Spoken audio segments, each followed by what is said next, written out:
So, hello student. Once again, we all are connected for the economic classes. The very important topic that is the law of diminishing marginal utility. Basically, this law was given by the famous German economist who is Gaussen. कौन है वो? Gaussen. Gaussen is the famous German economist. That's why this law of diminishing marginal utility is known as Gaussen law of consumption. इसको हम लोग क्या बोलते हैं? Gossen law of consumption.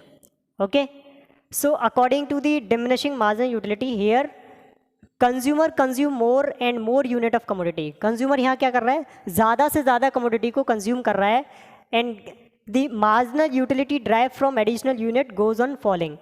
यहाँ क्या हो रहा है अल्टीमेटली कि कोई भी एक पर्टिकुलर कंज्यूमर है वो क्या कर रहा है? ज़्यादा से ज़्यादा यूनिट को कंज्यूम कर रहा है और उसके अगेंस्ट जो उसका लेवल ऑफ सेटिस्फेक्शन है वो इंक्रीज़ हो रहा है.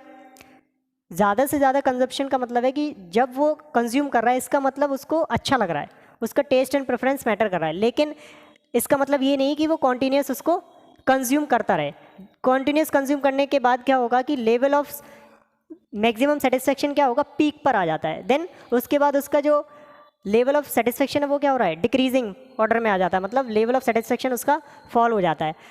खैर, हम लोग क्या कर रहे हैं कि इसमें law of diminishing marginal utility में उसके सबसे पहले हम लोग पढ़ते हैं कि what is the main assumption which should be considered in the law of diminishing marginal utility, what are the properties of law of diminishing marginal utility and the how we can present the tabular presentation of law of diminishing marginal utility. On the basis of that tabular presentation, how we can draw the graphical presentation or draw the chart of the law of diminishing marginal utility, right? So let's start the assumptions of properties of the law of diminishing marginal utility. तो जो हमारा पहला assumptions है law of diminishing marginal utility का वो ये है कि cardinal measurement of utility. Actually हम लोग जो भी कंज्यूम कर रहे हैं, जो भी यूनिट हम कंज्यूम कर रहे हैं, सपोज हम चॉकलेट कंज्यूम कर रहे हैं, तो हमें जो लेवल ऑफ सेटिस्फेक्शन मिल रहा है, जो संतुष्टि हम लोगों को मिल रही है, वो किस में मेज़र करें? एक्चुअली उसके दो मेजरमेंट के फॉर्मेट होते हैं. पहला is cardinal and second is ordinal, है ना. हम एक तो कार्डिनल फॉर्म में मेज़र कर सकते हैं और दूसरा ऑर्डिनल फॉर्म में. कार्डिनल का मतलब होता है कि quantitative terms like numerical value में, और क्वालिटेटिव टर्म का मतलब होता है qualitative means first, second, third and fourth. Okay, so here we always consider the measurement of utility means the level of satisfaction should be always considered in the form of cardinal. हमेशा हम लोग यहाँ cardinal के form में measure करेंगे. Cardinal का मतलब simply means the numerical value in the quantitative terms like 1 2 3 4 5 6 and so on. Second is standard unit of measurement.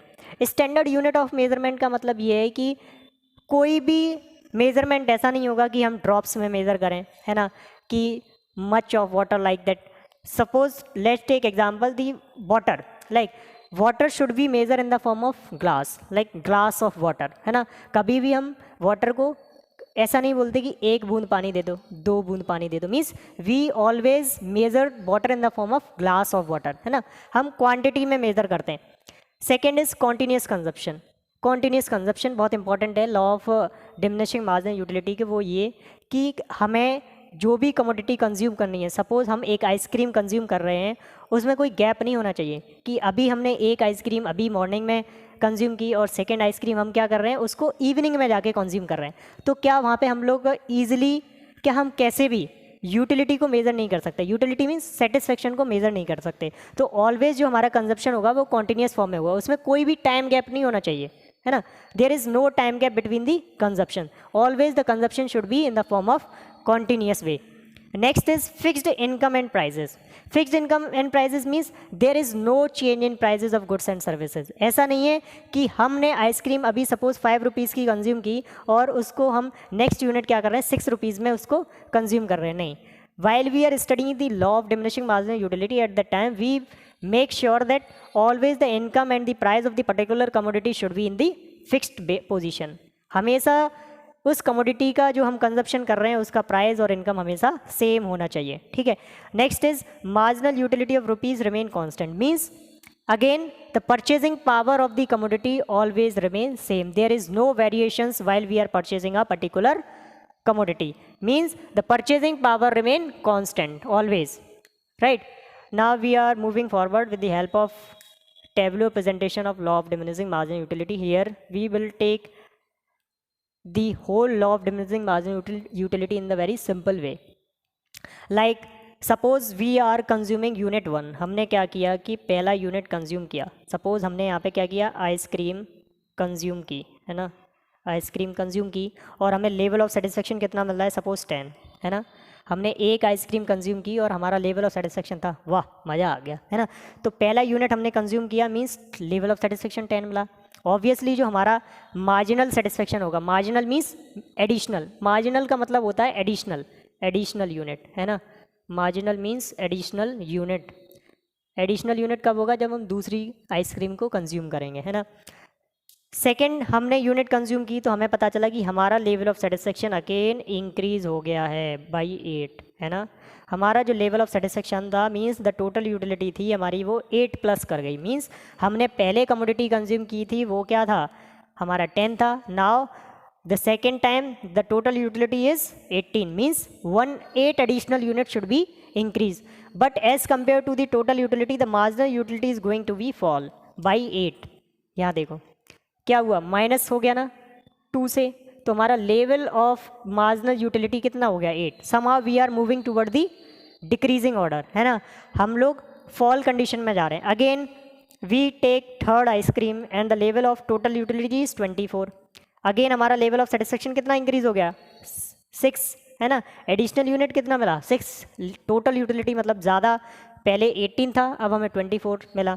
तो हमारा क्या हुआ, again marginal utility is always decreasing by 2, है ना. तो हमारा जो मार्जिनल यूटिलिटी है वो सेम ऑर्डर से क्या हो रहा है, डिक्रीज हो रहा है ना. तो ये जो कंडीशन है डिक्रीजिंग ऑर्डर वाली, इसको हम क्या बोलते हैं, marginal utility falls positively. Marginal utility क्या है, पॉजिटिवली फॉल हो रहा है. क्यों, क्योंकि टोटल यूटिलिटी इंक्रीज हो. Again the fifth commodity will consume, means the ice cream will consume and the total utility is 30 and the total marginal utility is 2, है ना. फिर से हमने 6 यूनिट कंज्यूम की तो पता चला कि कोई लेवल ऑफ सेटिस्फेक्शन में इंक्रीमेंट और डिक्रीमेंट नहीं है. वो ऐसा क्यों है, क्योंकि जब हमारा पेट भर जाता है ना, जब हम खाना खाते हैं तो हमारा पेट भर जाता है तो हम मना करने लगते हैं कि मम्मा अब हमें नहीं खाना है. फिर भी मम्मा कहते हैं कि नहीं बेटा एक और खा लीजिए, है ना. तो क्या लेवल ऑफ सेटिस्फेक्शन होता है, नहीं, है ना. जब कोई भी चीज़ हम बिना मन के कोई भी चीज़ कंज्यूम करते हैं तो क्या होता है, वहाँ पे हमारा लेवल ऑफ सेटिस्फेक्शन 0 रहता है ना, कांस्टेंट पोजीशन में रहता है. तो MU become 0 because the total utility is maximum and constant. हम लोग, हमारी जो इच्छा थी, हमारी जो विलिंगनेस थी वो पूरी हो चुकी है. फिर भी क्या करते हैं, कभी दोस्त होते हैं, कभी घर में मम्मा ही ऑब्वियसली हमको बोलते हैं कि नहीं बेटा एक और ले लो. लेकिन सिंपली अगर इसको देखें तो हम अगर ओवर ईटिंग करते हैं तो उसका रिजल्ट क्या होता है, फूड पॉइजनिंग, है ना. ओवर ईटिंग का क्या होता है, हमेशा कन्वर्ट हो जाती है वो फूड पॉइजनिंग में.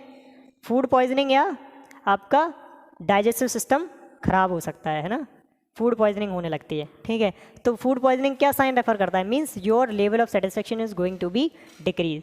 सो the same tabular presentation should be mention in this graphical presentation which is very simple to understand the law of diminishing marginal utility. Here we see the level of total utility is going to be decreases, है ना, increase sorry, है ना.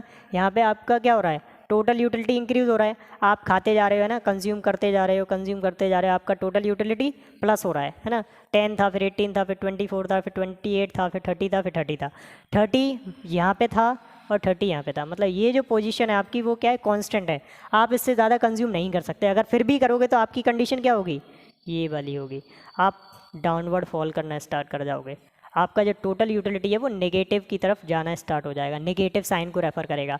तो ये जो condition है वो ये दिखाती है कि हमारा जब टोटल यूटिलिटी हमारा पॉजिटिव होगा तो उसके कंपैरिजन में हमारा जो मार्जिनल यूटिलिटी है वो ऑलवेज नेगेटिव होगा, क्योंकि हम ओवर कंजप्शन नहीं कर सकते. क्यों, क्योंकि हमारा जो टोटल लेवल ऑफ सेटिस्फेक्शन है वो हमें पूरा मिल चुका है. अब हम इससे ज़्यादा लेवल ऑफ सेटिस्फेक्शन नहीं मिल सकता, है ना. तो हमने इस इकोनॉमिक क्लासेस में हमने क्या अभी स्टडी की है, हमने समझा है कि what is law of diminishing marginal utility, है ना, जो कि गॉसिन, जो कि जर्मन के इकोनॉमिस्ट थे, उन्होंने दिया है, जिसको हम popularly known as Gossen law of consumption. लेकिन हमें law of diminishing marginal utility पढ़ने से पहले हमें ये सारे अजम्पशंस को कंसीडर करके चलना पड़ेगा जब भी हम law of diminishing marginal utility पढ़ेंगे, ठीक है. तो आई होप आपको समझ आया होगा that what is law of diminishing marginal utility. Okay, so thank you, bye bye, take care.